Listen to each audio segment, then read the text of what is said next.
pastille de philosophie consacrée aujourd'hui à Don Juan, et plus précisément à la pièce de Molière Don Juan. Alors je ne m'adresse pas simplement aux Don Juan ou aux donjuantes parmi vous, auxquels je ne fais d'ailleurs aucun reproche ou aucun blâme. La séduction impénitente, c'est un choix de vie parmi d'autres. Évidemment, le problème moral de la séduction réside toutefois dans les attentes qu'on suscite, qu'on nourrit et qu'on peut décevoir. Bref, dans les fausses promesses ou l'ambiguïté des implicites dont on joue pour arriver à ses fins et qui peuvent blesser au final les personnes qu'on a voulu séduire. Je mets en fond sonore une petite musique de nuit de Mozart. Il s'agit de la sérénade numéro 13 pour cordes en sol majeur. Et oui, en effet, je vais évoquer Mozart à travers son opéra Don Giovanni, Don Juan.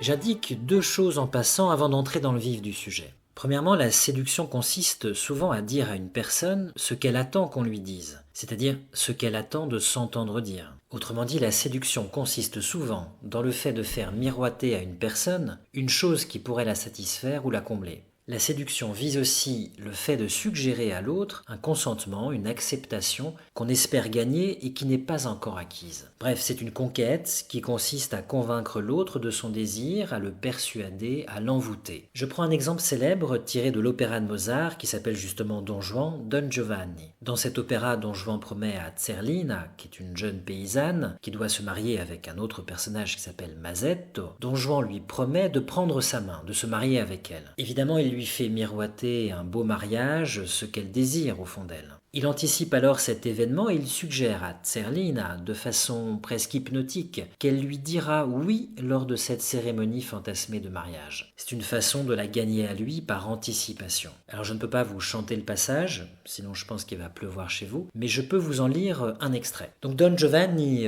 parle, et alors je commence par lire un peu l'italien. Quel casinetto è mio, soli saremo e là gioiello mio ci sposeremo. Là ci darem la mano, là mi dirai di sì. Vedi non è lontano, partiam ben mio da qui. Alors la traduction française est la suivante. Ce pavillon est mien, il est en train de montrer un petit pavillon. Nous y serons seuls, et là mon trésor, nous nous épouserons. Là nous nous donnerons la main, c'est le là ci darem la mano qui souvent sert à désigner cet air, qui est chanté par Don Juan. Là nous nous donnerons la main, là tu me diras oui. Vois, ce n'est pas loin, partons d'ici, bien-aimé. Alors le livret, le libretto de l'opéra Don Giovanni a été écrit par Lorenzo da Ponte. Et Lorenzo da Ponte, ça ne s'invente pas, était un prêtre défroqué. L'extrait que je viens de lire est tiré de l'acte 1, scène 3. Donc ça, c'est la première chose que je voulais noter, le fait que dans la séduction, on dit souvent à une personne ce qu'elle veut entendre, ce qu'elle veut s'entendre dire, et on peut lui suggérer par anticipation une chose qui pourrait la combler, et on peut déjà lui suggérer de donner une réponse favorable aux avances qu'on est en train de lui faire. Bref, on peut utiliser la technique de la suggestion. C'est ce que dit Don Giovanni quand il s'adresse à Zerlina et qui lui dit « là tu me diras oui ». Il anticipe son consentement, il lui suggère le consentement. La deuxième chose que je voulais noter en passant avant d'en venir à la pièce de Molière, c'est la suivante. Il convient de faire une distinction entre d'un côté séducteur ou séductrice et de l'autre séduisant ou séduisante. En effet, on peut être séducteur, c'est-à-dire entreprendre des démarches de séduction, voire des stratagèmes de séduction, et en même temps ne pas être séduisant aux yeux de quelqu'un ou de quelqu'une. D'ailleurs, parfois on apparaît d'autant plus séduisant à une personne qu'on cherche moins à la séduire. Alors ces deux remarques préliminaires étant faites, venons-en au Don Juan de Molière. Tout d'abord, la pièce de Molière s'appelait Le Festin de Pierre, quand elle a été créée sur la scène parisienne en 1665. C'est lors de son édition en 1682 que les éditeurs lui donnèrent le titre Don Juan ou le Festin de Pierre. Je précise bien évidemment que mon but n'est pas de valider la thèse de Don Juan, le but de mes explications est simplement d'élucider les raisons que le personnage Don Juan donne à l'appui de sa thèse dans la pièce de Molière. Alors en un mot, quelle est la thèse de Don Juan ? Elle est assez célèbre même si l'on n'entre pas toujours dans le détail de sa logique.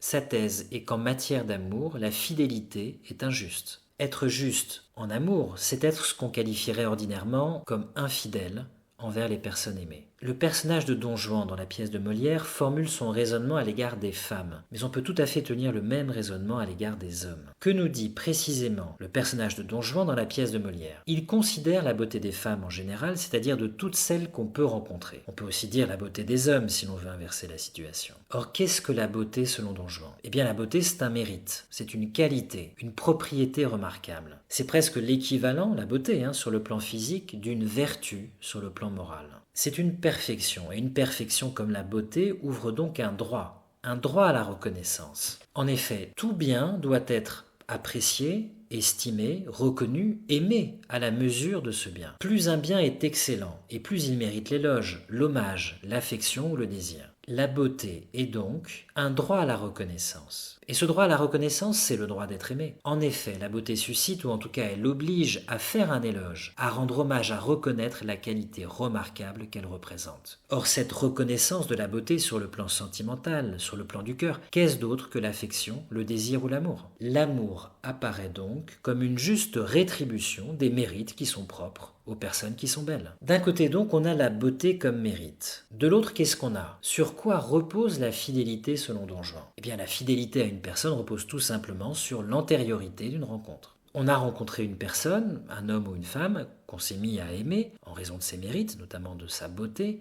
avant toutes les autres qu'on a rencontrées après.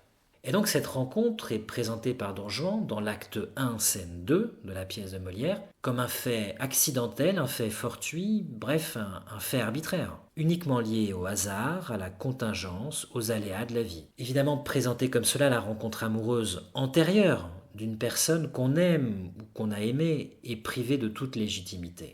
En effet, elle ne peut pas apparaître, cette rencontre antérieure, comme un mérite. Au mieux, cette rencontre amoureuse antérieure ou qui a précédé, à laquelle on devrait rester fidèle, peut apparaître comme un privilège qui est lié aux circonstances et donc comme un privilège indu. D'un côté, la beauté est un mérite qui oblige à la reconnaissance, c'est-à-dire à l'affection, à l'éloge et à l'amour. De l'autre, l'antériorité d'une rencontre ou l'antériorité d'une relation est un fait du hasard, privé de légitimité, de force décisive ou de prévalence dans le domaine de l'amour. Donc le débat tel que Don Juan le pose met aux prises le droit d'être aimé que porte en elle la beauté et les simples circonstances fortuites qui nous ont fait rencontrer un homme ou une femme avant les autres. Pour Don Juan, ce n'est pas parce qu'une femme ou un homme digne d'être aimé a été rencontré par nous avant une autre ou avant un autre qu'il ne faut pas aimer une autre personne, elle aussi digne d'être aimée, même si elle est rencontrée après. Vous avez compris le raisonnement et vous voyez sans doute venir la conclusion. Être fidèle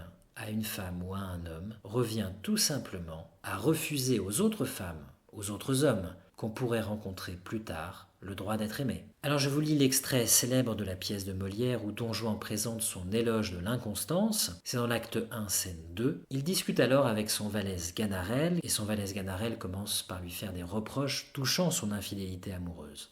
Alors au début, c'est Sganarelle qui parle. En ce cas, monsieur, je vous dirai franchement que je n'approuve point votre méthode et que je trouve fort vilain d'aimer de tous côtés comme vous faites. Quoi? Tu veux qu'on se lie à demeurer au premier objet qui nous prend, qu'on renonce au monde pour lui et qu'on n'ait plus Dieu pour personne? La belle chose de vouloir se piquer d'un faux honneur d'être fidèle, de s'ensevelir pour toujours dans une passion et d'être mort dès sa jeunesse, à toutes les autres beautés qui nous peuvent frapper les yeux. Non, non, la constance n'est bonne que pour des ridicules. Toutes les belles ont un droit de nous charmer, et l'avantage d'être rencontrée la première ne doit point dérober aux autres les justes prétentions qu'elles ont toutes sur nos cœurs. Pour moi, la beauté me ravit partout où je la trouve. Et je cède facilement à cette douce violence dont elle nous entraîne. J'ai beau être engagé, l'amour que j'ai pour une belle n'engage point mon âme à faire injustice aux autres. Je conserve des yeux pour voir le mérite de toutes, et rends à chacune les hommages et les tributs où la nature nous oblige. Quoi qu'il en soit, je ne puis refuser mon cœur à tout ce que je vois d'aimable. Et dès qu'un beau visage me le demande, si j'en avais 10 000, je les donnerais tous. Fin de citation. Et oui, refuser d'aimer ce qui est aimable est une attitude inconséquente pour Don Juan. La fidélité est donc pour lui une forme d'injustice, d'ingratitude, un manque de reconnaissance dans l'ordre du mérite. Alors voilà, que vous soyez convaincu ou non par le raisonnement de Don Juan, c'est en tout cas la substance de sa thèse et de son argumentation telle qu'elle apparaît dans la pièce de Molière. Merci de votre attention, bonne journée ou bonne soirée.